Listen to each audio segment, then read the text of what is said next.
ایمانداری سے سمجھتا ہوں کہ جو کراچی کی ریلی تھی وہ ایم کیو ایم کی کسی بڑی ترین ریلی سے کم نہیں تھی، اور اسی طرح سے جو جے یو آئی کا جلسہ تھا جو القدس ڈے کے طور پہ انہوں نے منایا، ان دونوں پر آئی پے مائی کمپلیمنٹس ٹو دیم۔ ہو گیا جناب، یہ بات ہو گئی۔ اب آ جائیں آپ کہ ہو کیا رہا ہے۔ دیکھیے، ایک سازش جو ہے وہ فلسطین کے خلاف تیار کی گئی تھی جس کو ابراہام ایکارڈ کا نام دیا گیا، جس کے تحت بہت سارے مسلمان ملکوں کو قائل کرنا تھا کہ وہ اسرائیل کو تسلیم کر لیں، اور یہ سلسلہ شروع بھی ہو گیا تھا، اور یہ سلسلہ اب وہ حجاز مقدس جس کو ہم سمجھتے ہیں اس سرزمین تک پہنچا ہی چاہتا تھا، کیونکہ ہم نے دیکھا کہ وزراء کی ملاقاتیں ہو گئی، ڈپلومیٹک جو وفود ہیں ان کے تبادلے بھی ہو گئے، تو اٹ واز ویری کلوز۔ تو ایک لحاظ سے حماس نے اس سازش کا بھانڈا بھی پھوڑ دیا ہے اور اس کو زمین بوس بھی کر دیا ہے۔ یعنی جو حماس ہے وہ، چونکہ یہ لوگ تو ایکسیپٹ کر چکے ہیں کہ وہ جو دو ریاستی حل ہے، دو ریاستی فارمولا ہے جس کے تحت ان کو زمین الاٹ کی گئی ہے، تو اس کے نفاذ کے بغیر ہی جو عرب ممالک ہیں یا مسلم ممالک ہیں انہوں نے جو یہ ایک سلسلہ شروع کیا یعنی جو اسرائیل اس کے کو objectives تھے، ایکسیپٹ کرنے کا، تو اس کی وجہ سے یہ دنیا کی توجہ دلانے کے لیے حماس نے یہ کیا ہے۔ بالکل آپ ٹھیک کہہ رہی ہیں، اس لیے کہ اس کے کچھ آبجیکٹیوز تھے، اس کے تحت بہت شمار باتیں ہم اپنے پچھلے پروگراموں میں کر چکے ہیں کہ یہ وعدہ انہوں نے یو اے ای سے کیا تھا، یہ وعدہ سعودی عرب سے کیا تھا، یہ فلاں سے کیا تھا، یہ فلاں سے کیا تھا، ہم اس کی تفصیل میں اس وقت نہیں جائیں گے۔ لیکن اب یہ جو ابراہام ایکارڈ ہے یہ امریکہ اور اسرائیل دونوں کے گلے کی ہڈی بنا ہوا ہے، یہ اب نہ نگلا جا رہا ہے اور نہ ہی اس کو تھوکا جا رہا ہے، اور میں اس کا سارا کریڈٹ جو ہے وہ دوں گا ان جنگجوؤں کو جنہوں نے جانوں کے نذرانے دیے ہیں، جنہوں نے اسرائیل کی متھ جو تھی پولیٹیکل متھ اینڈ جو ملٹری متھ ہے اس کا جنازہ نکال دیا ہے۔ آپ یہ دیکھیے کہ غزہ کے ان نوجوانوں نے جتنی جنگ کی ہے وہ اسرائیل کے علاقے میں ہے، اور وہاں ہے جہاں فوجی پوسٹیں ہیں، جہاں پولیس کے اسٹیشنز ہیں، یعنی ان کا ٹارگٹ جو ہے وہ بالکل جنگی اعتبار سے آبجیکٹیو اس کا بالکل ٹھیک ہے، جبکہ دوسری طرف ہم دیکھ رہے ہیں کہ سویلین آبادی جن کا کوئی تعلق نہیں ہے اس جنگ سے، ان کو مار مار کے آپ نے دیکھا ہزاروں کی تعداد میں فلسطینی شہید ہو چکے ہیں، اور غزہ کا جو نقشہ ہے وہ دیکھ کے اس پوری یعنی جو دنیا ہے اس کے وہ ضمیر کے جو ٹھیکیدار ہیں، جو وہ عالمی ضمیر جس کو ہم کہتے ہیں، جو میرے نزدیک ایک گالی سے کم نہیں ہے، انہوں نے کیا کیا؟ وہ سب سازش کر رہے ہیں اسرائیل کو مزید موقع دینے کے لیے کہ وہ اپنی جو اس کا مشن ہے غزہ کی بربادی کا مکمل طور پہ پورا کر لے۔ دیکھیے اس اعتبار سے ڈپلومیسی میں کیا ہوتا ہے، ڈپلومیسی میں you gain time, America is gaining time, Israel is gaining time. America gain کر رہا ہے ٹائم کہ وہ خطے کے دوسرے ممالک کو اپنے ساتھ ملا سکے۔ یہ جو بلنکن صاحب کی وزٹ ہے 6 ملکوں کی، یہ آپ کا خیال ہے یہ عربوں کے اور فلسطینیوں کے درد میں آئے تھے؟ یہ مسلمانوں کی حمایت کے لیے آئے تھے؟ یہ اسرائیل کو اسٹرینتھن کرنے آئے تھے؟ وہ جو بحری بیڑا انہوں نے بھیجا ہے، جو دنیا کا طاقتور ترین بحری بیڑا ہے، مجھے خوشی ہے اس بات کی کہ روس کے جو پریزیڈنٹ ہیں پوتن، انہوں نے کہا ہے کہ if American army take one step will be there۔ شکر ہے کسی کو تو توفیق ہوئی ہے، یا پھر ایران، اس کی لیڈرشپ کو جتنا کمپلیمنٹ دیا جائے وہ کم ہے۔ ان کے وزیر خارجہ کے جو بیانات ہیں، انہوں نے کہا کہ you enter Gaza and this will be cemetery of Israeli soldiers. یہ چھوٹا بیان نہیں ہے۔ تو بخاری صاحب، یہ جو آپ نے 2 بلاکس کی بات کی کہ دنیا اس وقت جو ہے وہ 2 بلاکس میں اس معاملے پر نظر آ رہی ہے، 2 بلاکس میں آپ نے ایک طرف تو امریکہ، یورپ اور دیگر ممالک کر دیے، آپ نے یورپی یونین، کینیڈا، بھارت اس کو کر دیا، اور ساتھ میں دوسری طرف جو ہے وہ ایران، لیبنان اور چند اور روس، شام وغیرہ ہو گئے۔ باقی مسلم ممالک کہاں پر کھڑے ہوتے ہیں؟ دیکھیے، باقی مسلم ممالک کے بارے میں 2 باتیں میں بڑے وثوق سے کہہ سکتا ہوں۔ ایک تو یہ کہ بدقسمتی کی بات ہے کہ اکثریت مسلم ممالک میں ان پاپولر رجیمز ہیں، الیکٹڈ نہیں ہیں، یا امیرڈمز ہیں، یا کنگڈمز ہیں، یا ڈکٹیٹر مسلط ہیں، یا میں اور اس سے زیادہ سخت لفظ کیا استعمال بادشاہت ہے، سوری۔ اس لیے وہ ویک ہیں اور سمجھتے ہیں کہ ان کی حکومتیں اور ان کا اقتدار ولنریبل ہے، لہٰذا وہ اس کی اسٹرینتھ ڈیرائیو کرتے ہیں امریکہ سے۔ دیکھیں نا، وہ ایک تصویر بڑی خوبصورت میں نے سوشل میڈیا پہ دیکھی کہ ایک عرب ہے جو ڈالر بچھا ہوا ہے جانماز کے طور پہ اس پہ سجدہ کر رہا ہے۔ What a depiction! یعنی ڈالر اتنی بڑی مجبوری ہے ان کی کہ کازز وازز ان کے نزدیک کوئی چیز نہیں ہے۔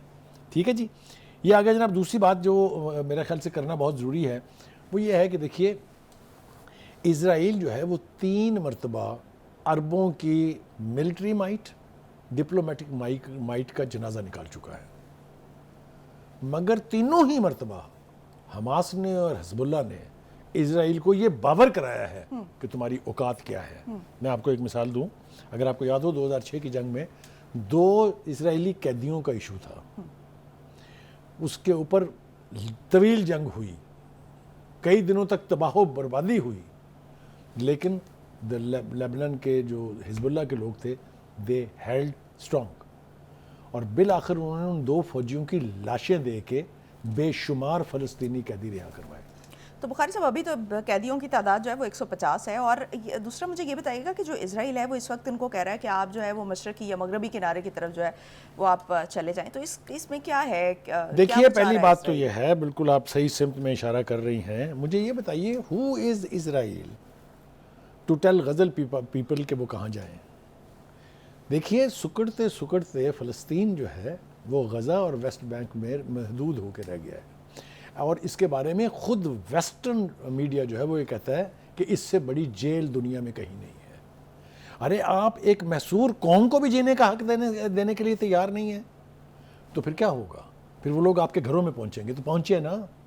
آپ مجھے بتائیے کدھر گئی وہ اسرائیلی مائٹ، کدھر گئی وہ ملٹری انٹیلیجنس، کدھر گئے وہ ریڈار اور سب کچھ جس کو پینیٹریٹ کر کے اتنی بڑی تعداد میں حماس کے لوگ جو ہیں وہ اسرائیل کے اندر پہنچے، اور وہ جو سیٹلائٹس کے تحت انہوں نے جو نئی آبادیاں بنائی تھی اس کے لوگ جس رفتار سے بھاگے ہیں نا ایئرپورٹ کی طرف، اپنے بستے اٹھا کے اور بیگ اٹھا کے اور جوتے اٹھا کے، وہ منظر بھی دیکھنے والے ہیں، سوشل میڈیا پہ بھی موجود ہیں، انٹرنیشنل میڈیا پہ بھی چلے ہیں، اس لیے کہ 2 جو ٹیلی ویژن اسٹیشن ہے میں ان کو کمپلیمنٹ کرنا چاہتا ہوں، ایک الجزیرہ کو اور دوسرا TRT جو ٹرکش ٹی وی ہے، TRT ورلڈ، وہ 2 چینل اس وقت دنیا میں تصویر کا دوسرا رخ دکھا رہے ہیں۔ باقی جتنے چینل ہیں ویسٹ کے نہیں بلکہ اکثریت مسلمان ملکوں کے، وہ آفیشلی سرٹیفائیڈ ٹروتھ دکھانے کے علاوہ کچھ نہیں دکھا رہے۔ پتہ نہیں ان کو کس کا ڈر ہے۔ تو بخاری صاحب ابھی جو مصر ہے اس نے بھی جو امریکی شہریوں کا انخلاء ہے، کوئی 600 کے قریب امریکی شہری ہیں جن کے انخلاء کے لیے انہوں نے بارڈر کھولنے کا کہا ہے کہ تھوڑی دیر کے لیے ہم بارڈر کھولیں گے۔ میں 1,00,000 مرتبہ تبرہ کرتا ہوں یعنی مصر کی قیادت پہ، جو 600 امریکنوں کے لیے تو بارڈر کھولنے کے لیے تیار ہو گئے ہیں، 3 لاکھ غزہ کے لوگ وہاں ذلیل و خوار ہو رہے ہیں، تباہ ہو رہے ہیں، ان کے بچے مر رہے ہیں، ان کے جو ہسپتالوں میں قیدی ہیں ان کے لیے ان کے دل میں درد نہیں اٹھا۔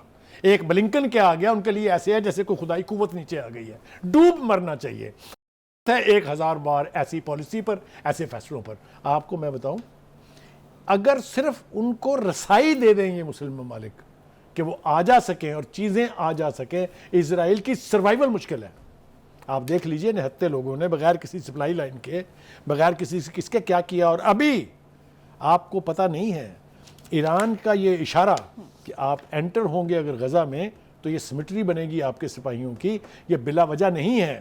ابھی تو دنیا کو یہ علم تو ہے لیکن اس کی ڈیپتھ کا اندازہ نہیں کہ وہ جو ٹنل سسٹم ہے غزہ میں اسی طرف اشارہ کرنے جا رہی تھی کہ وہ یہ جو اسرائیل کا اس وقت اٹیک کرنا ہے اس طرح، کیا یہ اس ٹنل سسٹم کو تباہ کرنے کی بات ہے یا یہ ڈیموگرافی چینج کرنا چاہ رہے ہیں؟ یہ چاہتے ہیں کہ ہم غزہ میں انٹر ہو کے ان ٹنلز کا جو نیٹ ورک ہے اس پر قبضہ کریں۔ ابھی تو یہ صرف ایک مس نومر ہے نا کہ ٹنلز ہیں ٹنلز بھائی۔ بخاری صاحب ہمارے ناظرین کے لیے ذرا یہ بھی بتا دیں کہ وہ ٹنلز ہیں کیا؟ دیکھیے وہ ٹنلز ایک پورا نیٹ ورک ہے زمین کے اندر کے نیچے چھپا ہوا ہے، جس میں حماس کے لوگ اپنا اسلحہ جمع کرتے ہیں، جس میں حماس کے لوگ پناہ لیتے ہیں in term of aerial attacks, جس میں انتہائی مخدوش حالات میں ایک large number of people can take refuge. تو کیا کوئی امداد وغیرہ بھی پہنچتی ہے اس راستے سے؟ یہ اب اس کے اوپر ہم اگر آگے جائیں گے تو تھوڑی زیادتی ہوگی، کیونکہ ان ٹنل میں سروائیو بغیر کسی آؤٹر سپورٹ کے نہیں ہو سکتا۔ اب میں یہ کس طرف اشارے کر رہا ہوں وہ آپ اور میرے خیال سے ناظرین بھی انٹیلیجنٹ ہے وہ سمجھ جائیں گے۔ ایران جو اتنی دور بیٹھ کے امریکہ کو اور اسرائیل کو وارننگز دے رہا ہے کہ باز آ جائیں ورنہ آپ پچھتائیں گے، بہت دیر ہو جائے گی۔ اور ہاں میں بھول گیا ایک اور شخص جس کو کمپلیمنٹ دینا چاہیے، وہ ہے یونائٹڈ نیشن کے سیکرٹری جنرل۔ ماضی کی تاریخ یہ ہے کہ امریکہ کی طرف سے اشارہ آتا تھا تو سیکرٹری جنرل بولتا تھا، لیکن یہ پہلے دن سے فلسطینیوں کے، حماس کے اور اس کے حق میں اس لیے ہیں کہ وہ سمجھتے ہیں کہ اسرائیل نے بہت بڑی زیادتی کی ہے. Having said that, یہ تو میرا وہ سوال رہ گیا ہے کہ جو کیا یہ چاہ رہے ہیں کہ ڈیموگرافی چینج ہو، جس طرح سے مودی جو ہے وہ کشمیر پر تسلط جمائے بیٹھے ہیں اور اس کو کریکٹ، ایک سے زیادہ سملیرٹیز ہیں دونوں سچویشنز میں. نیتن یاہو اور مودی میں کوئی فرق نہیں ہے. جو مودی ہے اس کو بچر آف گجرات کہتے ہیں، بچر آف کشمیریز کہتے ہیں. نیتن یاہو جو ہے از بچر آف پیلسٹینینز. کوئی اور اسی طرح سے یہ آئے ہیں اقتدار میں، اسی طرح سے یہ قتل عام کے قائل ہیں. ان کا خیال یہ ہے کہ نسل کشی کریں. کشمیر میں کیا ہو رہا ہے؟ کشمیر میں ینگ لوگوں کو کیوں مارا جا رہا ہے؟ تاکہ نیکسٹ جنریشن جو ہے وہ گرو نہ کرے اور آگے بڑھے نہ. یہی کچھ فلسطین میں نیتن یاہو کر رہا ہے. نیتن یاہو صاحب کو ایک بات میں آپ کو بتا دوں، ایسا نہیں ہے کہ صرف نقصان حماس کا ہو رہا ہے اور ہم اس کے لیے تڑپ رہے ہیں. مجھے بہت خوشی ہے اس بات کی کہ حماس بھی اسرائیل کو بلیڈ کرا رہا ہے. ان علاقوں تک وہ پہنچے ہیں جس کا تصور بھی اسرائیل نہیں کر سکتا تھا. اور یہ ہے حالت ان لوگ رہتے ہیں جن کے پاس باہر سے کوئی آؤٹ سپلائی نہیں ہے، جن کے پاس کوئی روٹ نہیں ہے، جن کا ایریل اور نیول بلاکڈ ہے. آپ سوچیں ذرا کہ اگر اس قوم کو راہ مل جائے، راستہ مل جائے، گزرگاہیں مل جائے، سپورٹ مل جائے تو یہ کیا کر گزریں گے. یہ خوف جو ہے یہ میرا خیال سے نیتن یاہو کو سونے نہیں دیتا ہے. ایک بات. دوسری بات یہ کہ اگر اس وقت تبرہ نہ کیا جائے، ایک اور شخصیت ہے جنہوں نے اس سے پہلے بھی تباہی کی تھی جب یہ ایکارڈ سائن ہوا تھا. اس سے پہلے جب پی ایل او کے ہیڈ کے طور پہ انہوں نے امریکہ کے کہنے کے اوپر کیمپ ڈیوڈ جو ہوا تھا اور اس کے بعد جتنے بھی معاہدے ہوئے اس میں ان کا رول بہت نیگیٹو رہا ہے. اس وقت بھی ان کی طرف سے حماس کی مذمت کرنا اور اسرائیل کے لیے کچھ نہ کہنا ناقابل قبول، ناقابل برداشت ہے. اور میں آپ کو صحیح بتاؤں، اس سے مجھے نہیں سمجھ میں آتی کہ وہ کیسے سروائیو کر رہے ہیں.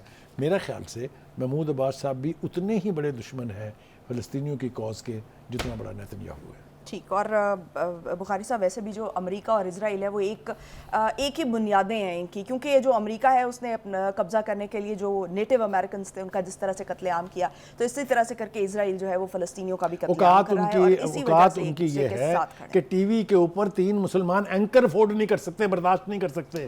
یہ ہے وہ آزادی رائے کے مامے جو بنتے ہیں اتنے بڑے، جو نشریاتی جو ان کے ادارے تھے ان سے انہوں نے 3 مسلمان اینکرز. یہ ہے ان کی اسٹرینتھ ٹوٹل. اتنے ویک اور ولنریبل ہیں وہ. حقیقت یہی ہے. بخاری صاحب بریک لینے کا کہا جا رہا ہے. ناظرین بریک پہ جائیں گے، بریک سے واپس آئیں گے اور ہم کچھ بات کریں گے کہ جو پی ٹی آئی کی لیڈرشپ ہے وہ کس طرح سے ایک کے بعد ایک پارٹی چھوڑتے جا رہے ہیں، تو اس کے بعد پی ٹی آئی کا کیا مستقبل دیکھ رہے ہیں. بخاری صاحب stay tuned.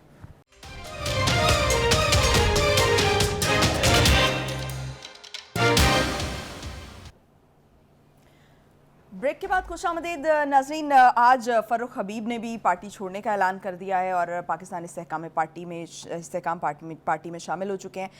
P T I چھوڑنے والے جتنے بھی رہنما تھے، انہوں نے جتنے بیانات دیے اور جس طرح سے پریس کانفرنسز میں اور انٹرویوز میں تذکرہ کیا جاتا رہا، وہ سبھی تقریباً ایک سا پیٹرن تھا. لیکن آج جو فروخ حبیب صاحب ہیں انہوں نے بڑا کیٹیگوریکلی الگ الگ القادر ٹرسٹ کی بھی بات کی، کس طرح سے ذہن سازی کی جاتی رہی، توشہ خانہ کیس میں کیا معاملہ تھا، القادر ٹرسٹ پہ کس طرح سے کر کے بند لفافے میں جو ہے وہ پیش کیا گیا یہ معاملہ کابینہ کے سامنے اور ان سے سائن کروائے گئے. عثمان بزدار صاحب والا کیا معاملہ تھا اور سائفر والا کیا معاملہ تھا. یہ تمام معاملات جو ہیں ان پر انہوں نے اپنی رائے دی.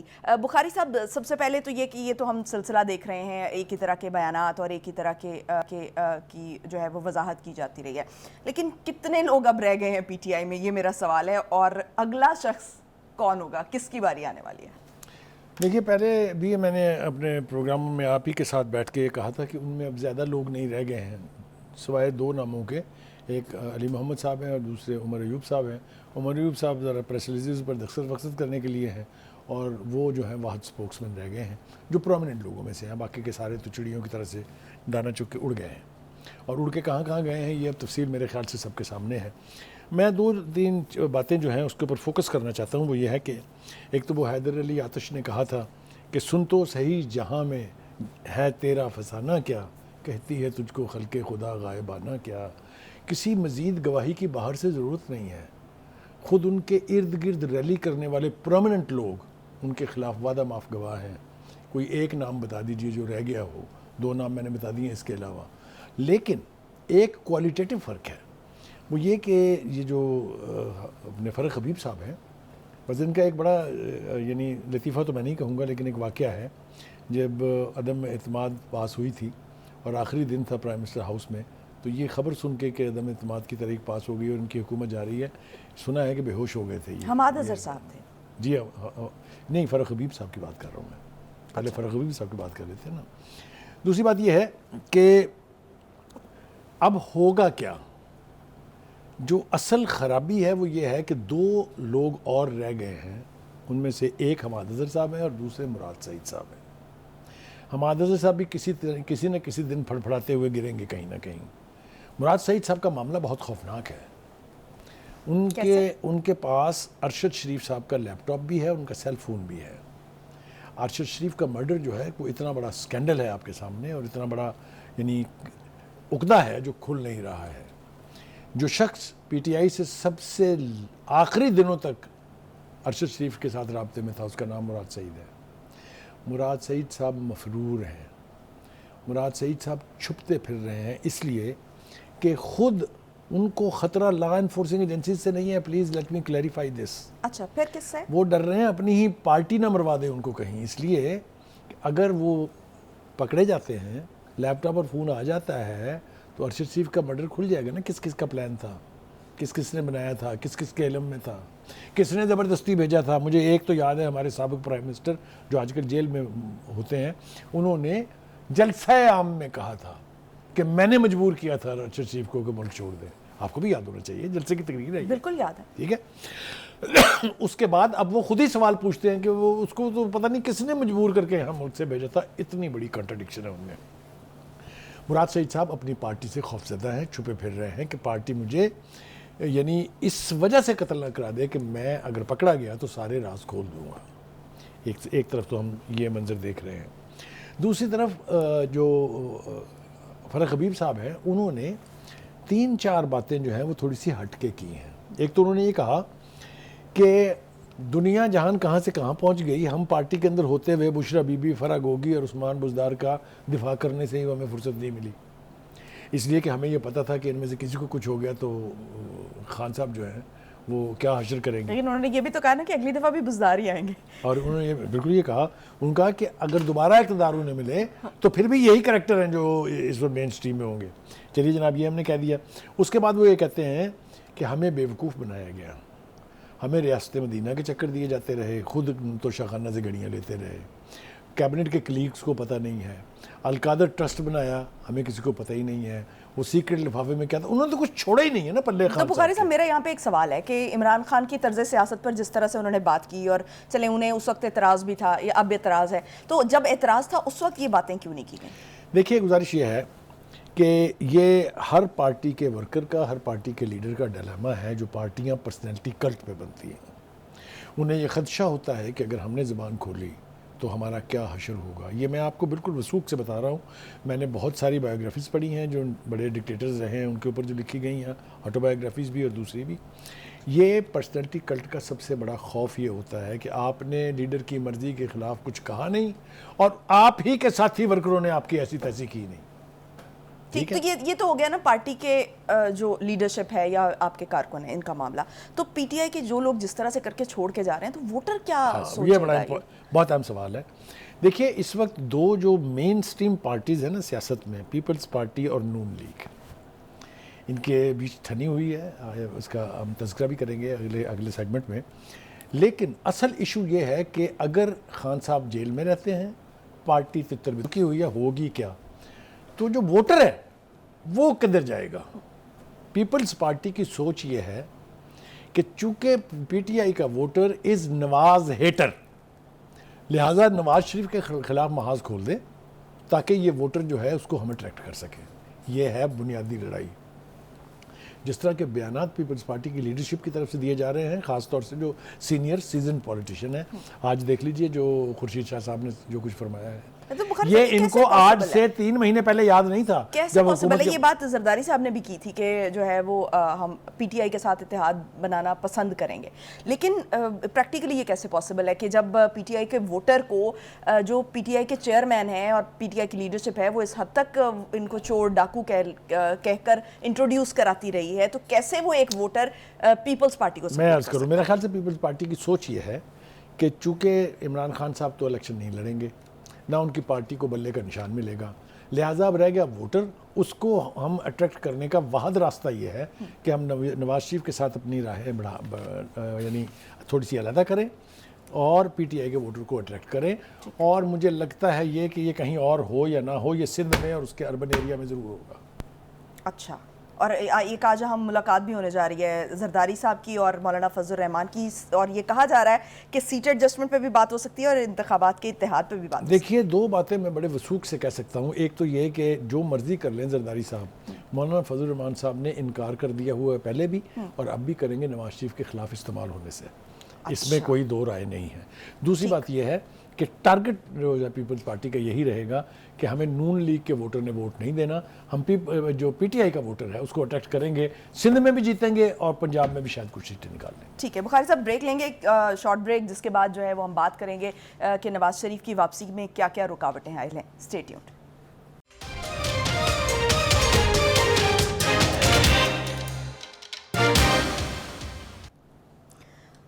بریک کے بعد ایک مرتبہ پھر سے خوش آمدید ناظرین۔